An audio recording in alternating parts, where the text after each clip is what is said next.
I am continuing the Math 4 exam review. We're on 17b. I did 17a on the previous video. And we're continuing to use the distance formula to find the exact distance between 2 points. It says exact because I am not allowed to approximate. That means I simplify my radical when I'm finished. I do not put it in the calculator and approximate. Remember, there's a difference between approximate answers and exact answers. Okay, you have to have this formula memorized for the test. It's not going to be provided for you, so be sure that you have that memorized before you come to the exam. Okay, so we're continuing to work on B. I'm going to give myself some space here.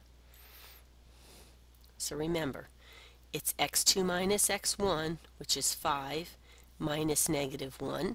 Minus a negative gives me plus, so it's 5 plus 1 squared, plus y2 minus y1, which is negative 5, minus negative 8.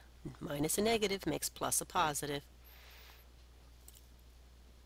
And so now I have the square root. 5 plus 1 is 6 squared, plus negative 5 plus 8 is 3 squared. And that gives me the distance is equal to 36 plus 9.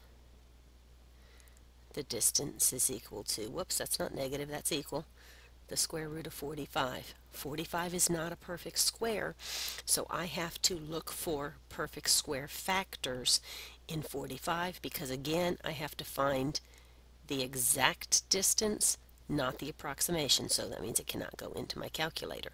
So I know that 45 is 9 times 5, and 9 is a perfect square.